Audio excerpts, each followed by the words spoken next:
Let's try something different today. Let's make something interesting with wine. It's the Pinot Sanagree, and it's coming up next. Hey everybody, today it is time that we do something a little bit different, something I don't normally do, and that is mix some wine in with my booze. Not something that's common for me. Will I mix some beer every now and then? Yes, but very rarely do I mix wine. This particular drink is called the Pinot Sanagree. It's an adaptation from a drink that I found on liquor.com.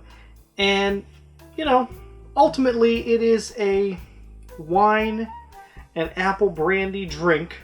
And the reason that I'm featuring it this time of year is because I feel like you could step this recipe up if you wanted to make a punch. And it's very customizable. If you like sweet wines, you can make a sweet wine version of it. If you want something dry, you can make a dry wine version of it. It is very versatile, and it's perfect for large groups, and not hard to just bump up some recipes and, you know, get everybody freaking, you know, feeling good over the holidays, because let's face it, the holidays can be stressful. Alright, so this drink, it just really is a little bit different than what you would think. And I'll explain why a little later on here. But we're going to start off with a mixing glass. This is going to be stirred, not shaken.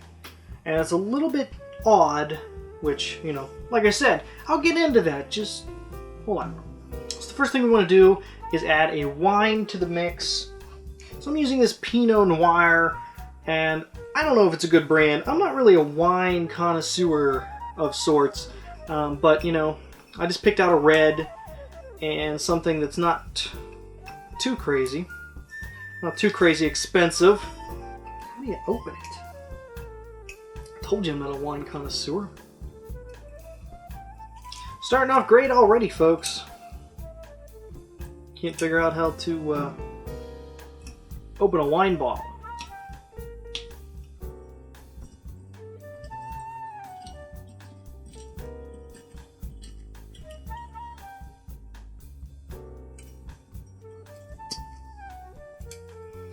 I was always taught never use a wine in your drinks that you wouldn't drink by itself, so let's find out how it tastes.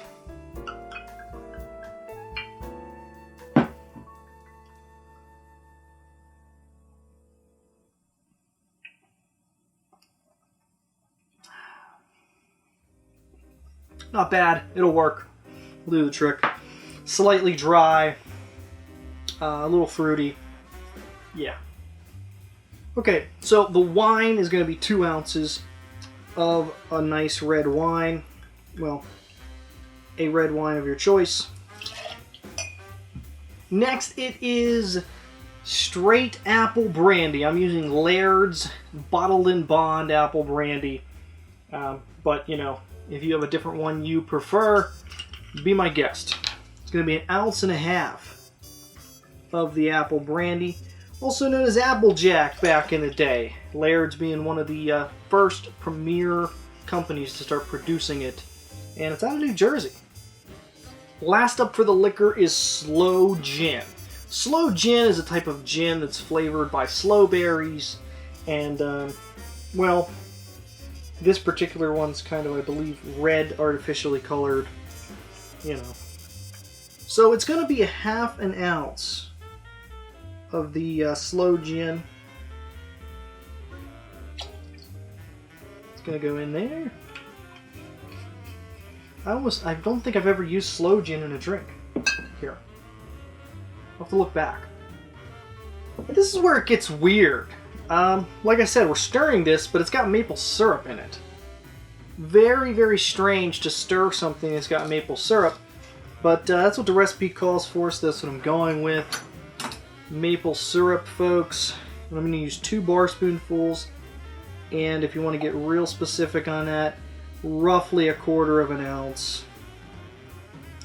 Bar spoon sizes vary, but I find that works pretty solid.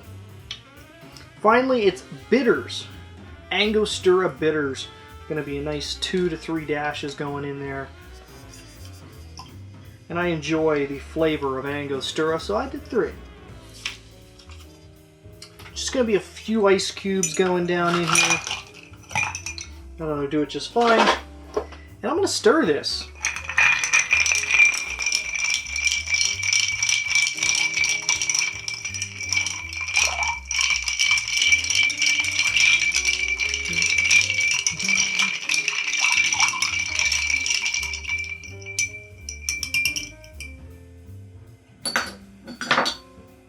As odd of a combo that I feel this is, it smells delicious. We're going to take a chilled glass, and we're going to strain this cocktail into that glass. It just looks delicious. Smells delicious. But there's more. I got these apples. They were local, golden, delicious apples. So we're just going to take a few apple slices, just lightly grate. A little bit of cinnamon over top. Alright.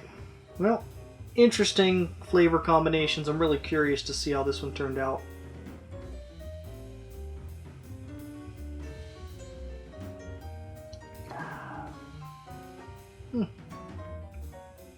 Wow.